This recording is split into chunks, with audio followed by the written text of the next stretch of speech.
Bismillah walhamdulillah wassalatu wassalamu ala rasulillah. Assalamu alaikum wa rahmatullahi wa barakatuh. Siqhubeka nezifundo zencwadi Al-Aqidatu Sahiha wa ma yudadduha.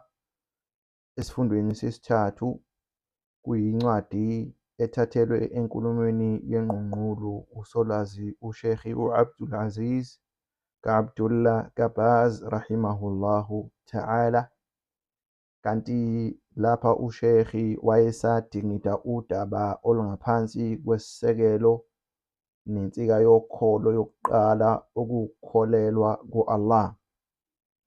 uSheikh-ke usezokhuluma mayelana nezinye izinto eziphathelene naloko okuphoqwe ngu-Allah ekutheni izikhonzi zakhe ney'dalwa zakhe zikugcine njengezinsika ze-Islam. Uthi-ke uSheikh ومن الإيمان بالله أيضا الإيمان بجميع ما أوجبه على عباده وفرضه عليهم من أركان الإسلام الخمسة الظاهرة.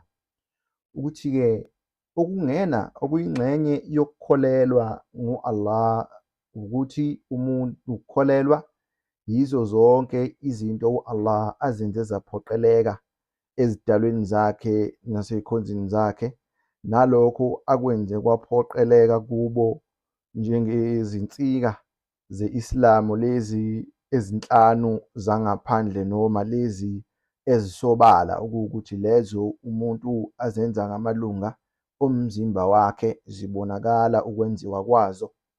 Wahiya shahadatu an la ilaha illallah wa anna Muhammadan Rasulullah. Kanti-ke enye yazo iyisifungo sokholo, ukufunga ukuthi akekho ofanele ukukhonzwa ngeqiniso ngaphandle kuka-Allah, nokuthi impela uMuhammad uyisithunywa sika-Allah, okuyinsika leyo yokuqala ey'nsikeni ze-Islam. Wa iqami salah, nokugcina nokuqikelela ukwenza isala okuyinsika yesibili leyo. Wa ita izakah, kanye nokukhipha umnikelo wezakah, ukukhipha ingxenye ethize yomcebo ngokwemigomo ephathelene nalokho. Kulandelela lokho kuyinsika nakho ye-Islam. Kanti insika le yesithathu, wa sawmi Ramadan, kanye nokuzila ngenyanga kaRamadan, okuyinsika le yesine. Wa hajji baytillahi al-harami liman istata'a ilayhi sabila, kanye nokuhambela umuzi ka-Allah iharam eseMakka kulowo onayo indlela noma onawo amandla okuthatha lolu hambo olubizwa ngokuthi i-hajj. Wa ghayri dhalika min al-fara'id allati ja'a biha ash-shar'u al-mutahhar, nezinye futhi-ke izinto u-Allah azenzile zaphoqeleka, lezo ezifike nayo ishari'a le emsulwa nehlanzekile nehlambulukile, ekuyishari'a ye-Islam, okuyimithetho nezimiso zayo i-Islam. Usethi wa ahammu hadhihi al-arkan wa a'dhamuha shahadatu an la ilaha illallah wa anna Muhammadan Rasulullah. Uthi-ke emqoka kakhulu kunezinye noma emqoka kunazo zonke lezi zinsika, kanti futhi nebaluleke nephakeme kakhulu noma nenkulu kakhulu kunezinye, ishahada, okuyisifungo sokuthi la ilaha illallah, akekho ofanele ukukhonzwa ngeqiniso ngaphandle kuka-Allah, wa anna Muhammadan Rasulullah, nokuthi impela uMuhammad uyisithunywa sika-Allah. Fashahadatu an la ilaha illallah taqtadi ikhlasu al-ibadata lillahi wahdahu wa nafiha amma siwah. Uthi-ke uSheikh rahimahullahu ta'ala makuziwa kwishahada futhi uthi-ke ishahada yokuthi akekho ofanele ukukhonzwa ngaphandle kuka-Allah iphoqa noma iqukethe noma yenza ukuthi kuphoqeleke ukuthi izenzo zokukhonza zibe msulwa zenzelwe u-Allah kuphela, hhayi abanye noma u-Allah yena yedwa. Wa nafiha amma siwa, kanti futhi ukungazinzi nokuzichitha kokunye noma kwezinye izinto esikhundleni sakhe u-Allah, okuwukuthi lezi zenzo zokukhonza ezenziwayo ngenxa yalamazwi noma ngenxa yalesi sisho nesifungo sokuthi la ilaha illallah, kuyaphoqa ukuthi isenzo noma ngabe isiphi esenzakalayo noma esenziwayo senzelwe u-Allah kuphela, kanti futhi leso senzo akukwazi ukuthi sibese senzelwa futhi abanye esikhundleni sika-Allah. Wa hadha huwa ma'na la ilaha illallah. Uthi-ke kanti lokhu yikho okuyingqikithi noma okuyincazelo yalamazwi athi la ilaha illallah. Fa inna ma'naha la ma'buda bihaqqin illallah.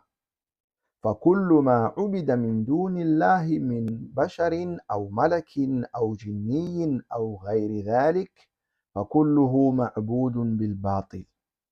Uthi-ke ngakho-ke incazelo eyiyo ngalamazwi noma incazelo equkethwe yiyo lama mazwi achaza ukuthi la ma'buda bihaqqin, akukho lutho olukhonzwayo ngeqiniso illallah, ngaphandle kuka-Allah. Fakullu ma ubida min dunillah, ngakho noma ngabe yini ekhonziwe noma ekhonzwayo esikhundleni sika-Allah, min basharin, kungaba umuntu, aw malakin, okanye ingelosi, aw jinniyin, okanye yijin, immoya, aw ghayri dhalika, noma ngabe yini futhi enye ngaphandle kwalokho okubaliwe, fakulluhu ma'budun bilbatil, impela konke lokho jikelele kukhonzwa ngamanga noma kukhonzwa kwazo kuyizeleze. Walma'budu bilhaqqi huwa Allahu wahdahu kama qala subhanahu. Uthi-ke ngakho okhonzwa ngeqiniso kuphela ngu-Allah vo, okungu-Allah yena yedwa vo. Kama qala subhanahu, kunjengokusho kwakhe u-Allah okhazimulisiwe, dhalika bi anna Allaha huwa al-haq wa anna ma yad'una min dunihi al-batil.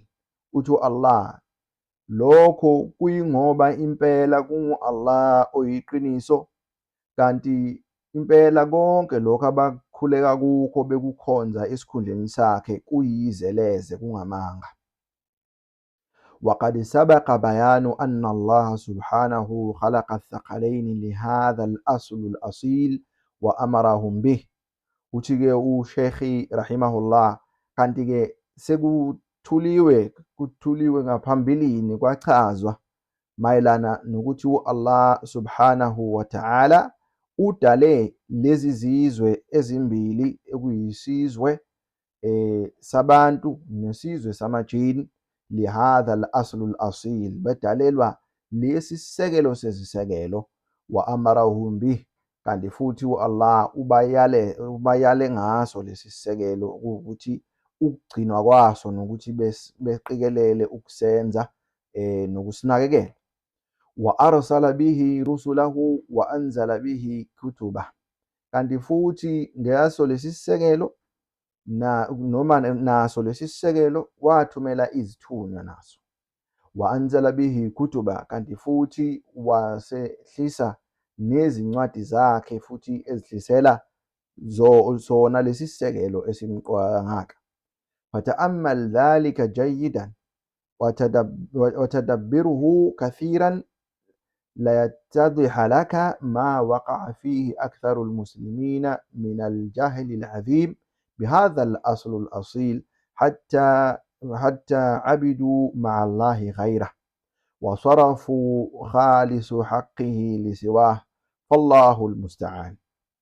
Uthi-ke uSheikh, kanti futhi cwaningisisa kahle lolu daba, libhekisise kahle lolu daba, ulihlaziye kaningi, lokho kuzokucacisela, kuzokwenza kucace kuwe lokho abantu asebewele kulona, iningi lama-Muslim eseluwele kukho, ngenxa esekuwele kukho kokungazi okukhulu, noma ngenxa yokungazi okukhulu ngalesi sisekelo sezisekelo, kwaze kwafinyelela lapho khona sebekhonza kanye no-Allah ezinye izinto. Wasarafu khalisu haqqihi lisiwa, kanti futhi baphendula noma babhekisa kwabanye noma kulezi ezinye izinto ilungelo elimsulwa, eliyilungelo elimsulwa noma ilungelo elifanele yena yedwa u-Allah, hhayi abanye. Fallahu almusta'an. Ngakho impela u-Allah nguye ocelwayo ukuba ukuthi esisize.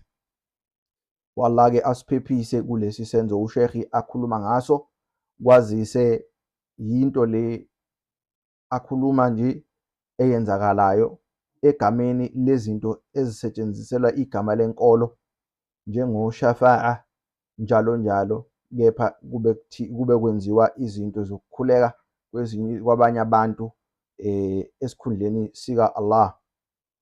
Ushekhi-ke rahimahullah uphinde futhi ngaphansi kwalo udaba lokukholelwa ku-Allah akhulume mayelana naloko okuthinta ukukholelwa ekudaleni kuka-Allah indalo yonke.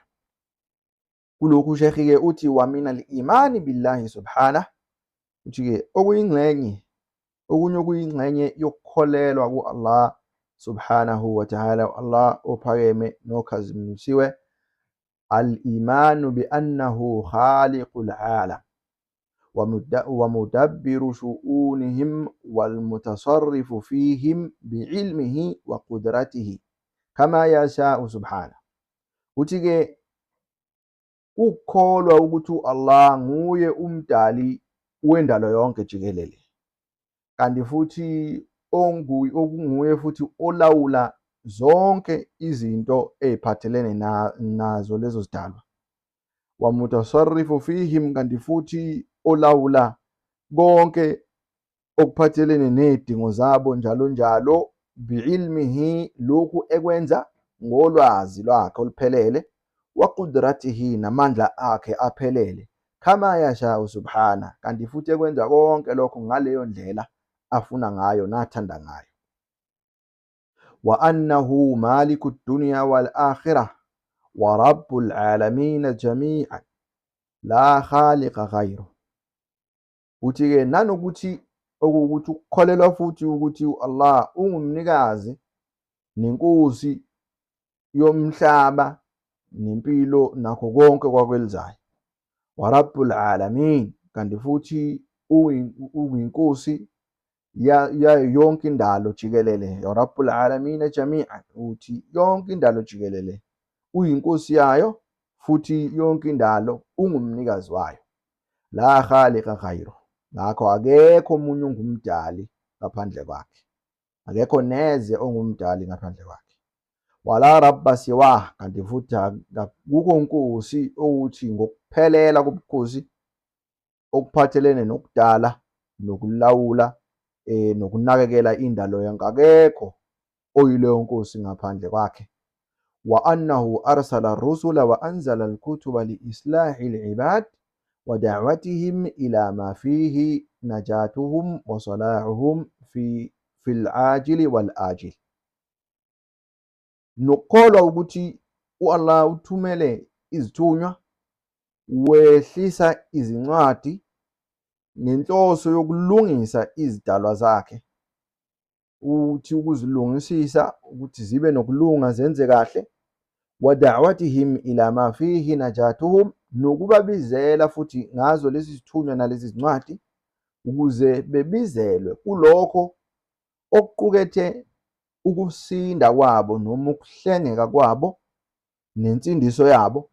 Wasalahuhum, nokulungisisa kwabo fil ajili wal ajil, kulokho okuseduze okwangaleso sikhathi samanje, njengokuthi belungisiswe emhlabeni esikhathini samanje, wal ajil, kanye futhi nalokho okuzayo, kuwukuthi lokho okuphathelene nekusasa labo. Wa annahu subhanahu la sharika lahu fi jami'i dhalik, nanokuthi-ke Allah ukhazimulisiwe nophakeme, la sharika lahu fi jami'i dhalik, kumele umuntu akholwe ukuthi akekho u-Allah abambisene naye kulezi zinto, noma ongumlekeleli wakhe okanye ongumsizi wakhe okanye oqhudelana naye kuzo lezi zinto zonke jikelele. Kama qala ta'ala, kunjengokusho kwakhe u-Allah uphakeme, Allahu khaliqu kulli shay wa huwa ala kulli shay'in wakil. Uthi-ke u-Allah ngaye, u-Allah ungumdali wezinto zonke, kanti futhi nguye u-Allah owenakekela zonke izinto.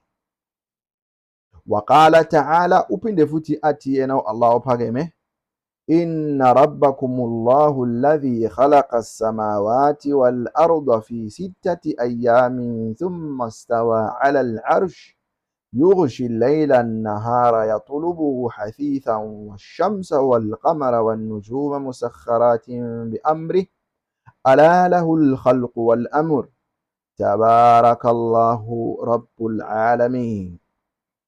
Uthi-ke u-Allah, impela inkosi yenu ngu-Allah, lowo odale amazulu nomhlaba ezinsukwini eziyisithupha, wase ekhuphukela ngenhla kwesihlalo sakhe sobukhosi. Yughshi al-layla an-nahar, wemboza imini ngobusuku. Yatlubuhu hafithan, kulandelana masinyane. Washamsa wal-qamara wan-nujuma musakhkharatin bi amrihi, sikanti ilanga nenyanga nezinkanyezi konke kulawulwa nguye, ukuthi indlela okusebenza ngayo nezimo zazo njalo njalo kuthobela futhi kulawulwa nguye. Ala lahu al-khalqu wal-amr, impela yonke indalo ingeyakhe nokulawula. Tabarakallahu rabbul alamin. U-Allah ubusisekile, u-Allah oyinkosi yendalo yonke, okuthi zonke izibusiso zivela kuye u-Allah subhanahu wa ta'ala, okunguye oyinkosi nomnikazi wendalo yonke. Sizosiguqiza lapha lesi sifundo sesithathu encwadini al-aqida as-sahiha, okuyi-aqida eqondile nelungile. Cela u-Allah ukuthi enze lezi zifundo zibe yingxenye yalokho okusondezayo ekumqondeni nasekwazini nasekwenzeni izimiso zakhe nentando yakhe. Amukele imizamo yethu yokuba yilabo abamkhonza bemnikeza ilungelo lakhe limfanele. Asithethelele lapho esishodisa khona nalapho esibuthakathaka ekutheni sifinyelele khona. Wa sallallahu wa sallama ala nabiyyina Muhammad wa ala alihi wa sahbihi ajma'in.